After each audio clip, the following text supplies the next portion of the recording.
Good morning, everybody. It's just about 6:30 in the morning. This is my fifth or sixth attempt to record this, but that's okay. 6:30 on August 10th, 2019. It is a Saturday. And what are we doing this early on a Saturday? Well, we are summarizing our findings of the Ollo Audio S4R sound signature. Ollo says this is flat out of the box. And when you go on Ollo's website, they give you a graph. This is their standard. This is their tolerance, meaning this is what they try to tune each headphone close to.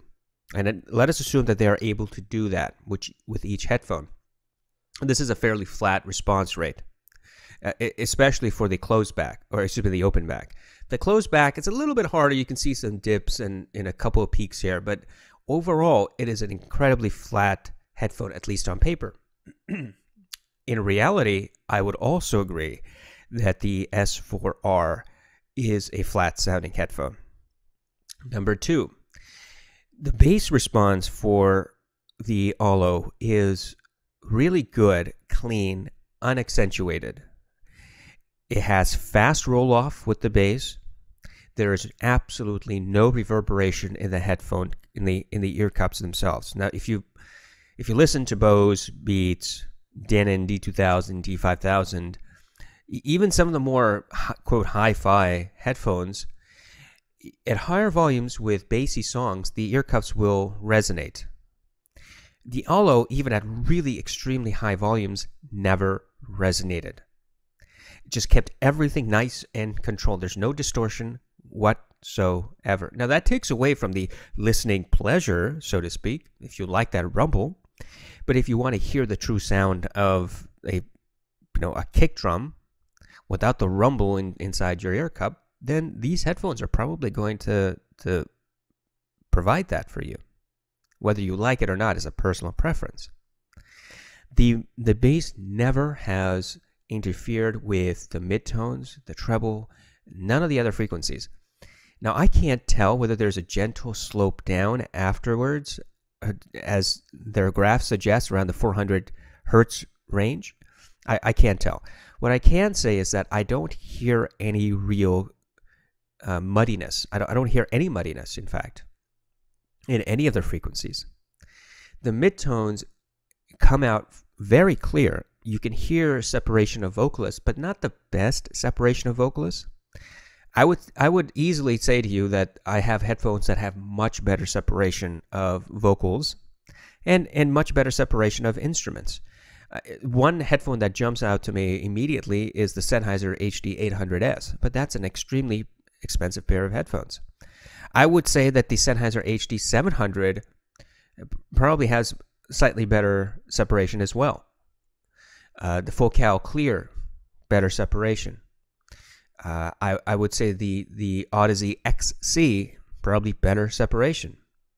But you're talking about over $1,500 pair of headphones.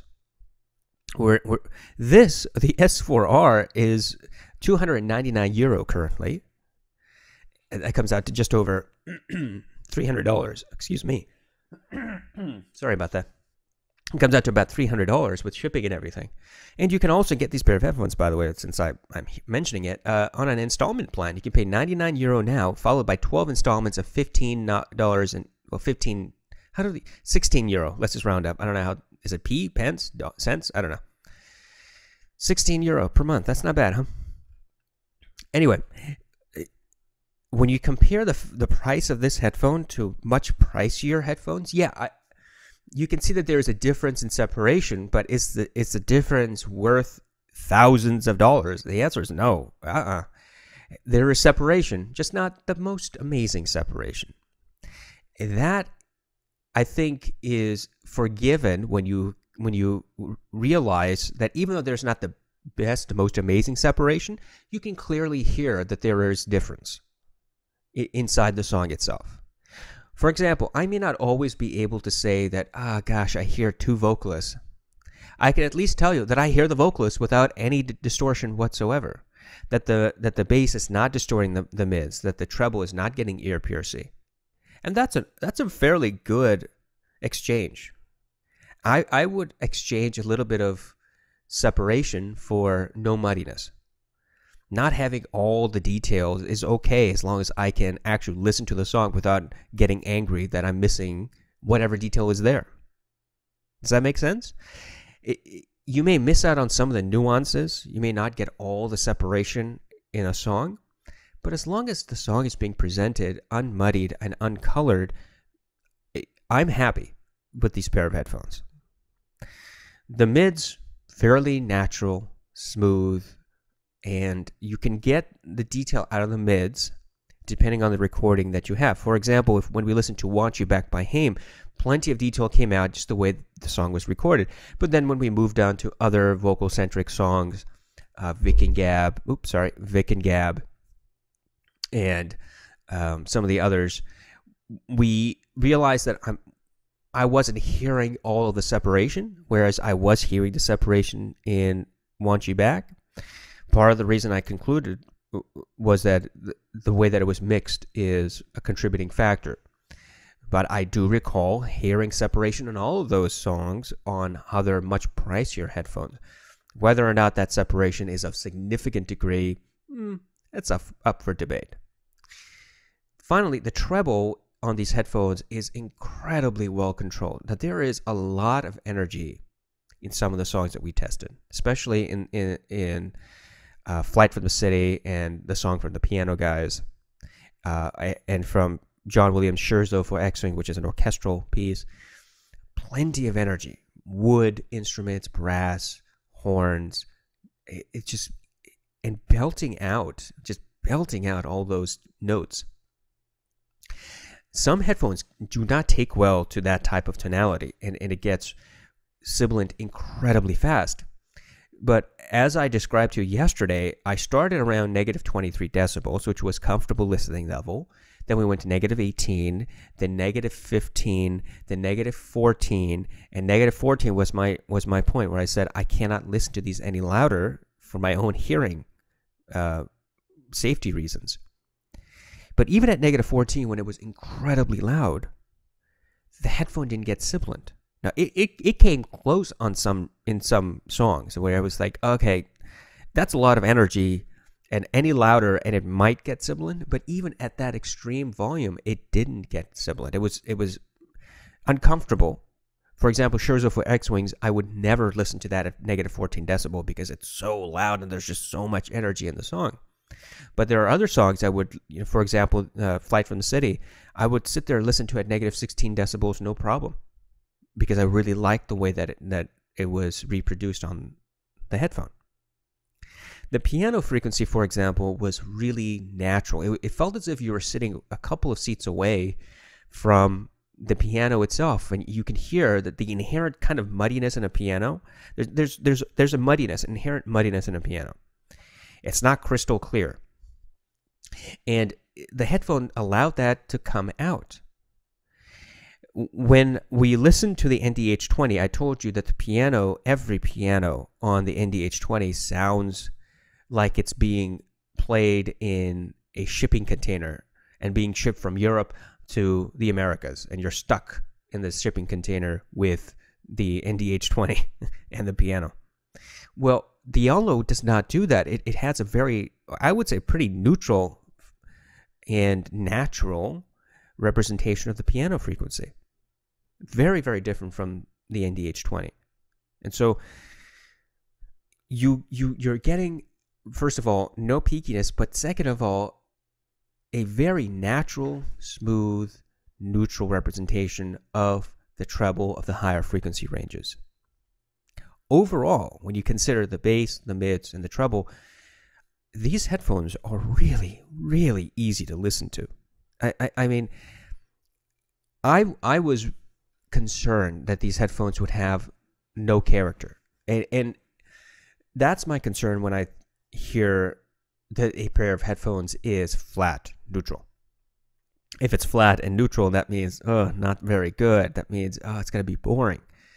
Well, it turns out, at least for this pair of headphones, flat and neutral means I can hear everything. And I liked it.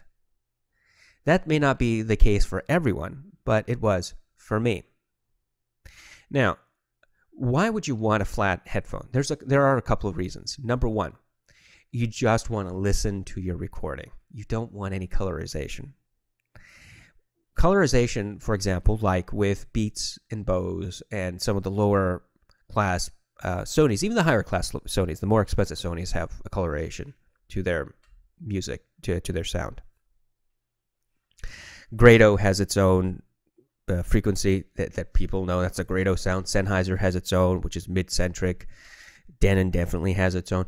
So there are headphones that have their own personality. When you feed your song into the headphone, it changes the tonality because the headphone has been tuned in that particular way. The driver has. If you don't want that tuning, you want a neutral pair of headphones. That's number one. Number two, if you're interested in hearing how your tube amplifier or your DAC really sounds, then you should think about getting a neutral pair of headphones. Why? Let's say you go out and you buy a dark voice and you get new tubes and you put in these tubes and you've heard that this is the perfect combination, and you put on your Beats headphone and you plug the Beats into your dark voice. You are not going to be happy. In fact, I would think that you're going to be very unhappy, because you get a distorted signal from the dark voice, which is natural, which is the way it's supposed to be, and then you're putting it into a headphone that has been purposefully tuned to accentuate the bass frequency. And now, you have a distorted sound that's being accentuated in the bass by a headphone, and you're going to say, this is not good. The dark voice is not for me. Well, it's not the dark voice's problem. It's fault. It's the headphone. Similarly, if you have a DAC that you think has a warmer characteristic or a more neutral characteristic, pairing that DAC with a neutral headphone is going to allow you to figure that out, allow you to actually experience that sound character. Let's say you go out and you buy the THX AAA and you plug it in and you put on your Beats. Are you going to hear a difference between the THX AAA Desktop on your Beats versus your Beats just plugged into your computer? Yes, you will. But you're not actually hearing the clarity from the THX Desktop. You're still hearing that accentuation on the Beats because that's the way it was tuned. It's still coming in clean, and then the headphone is doing something to it. Does that make sense? If you want to experience a tube amplifier, as I said, or if you want to experience a warmer DAC chipset like a Wolfson or an older Sabre DAC chipset, having an uncolored neutral pair of headphones is going to help you experience that, if that sound signature is even present. So those are the two big reasons normal people may want to have neutral sounding headphones. Now, if you mix and you master and you're into music production, video production, having neutral headphones, it's beneficial for your work. And so you don't really need an excuse to buy, you just need it for your work.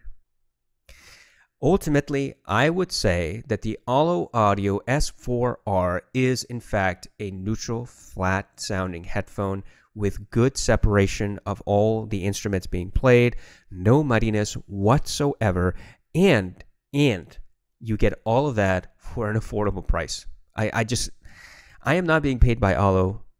I had to go through a whole lot of hoops to get my Ollo pair of headphones because the first one didn't arrive. And I have to tell you, I'm not being sponsored. I'm getting nothing out of this. These headphones are definitely worth consideration.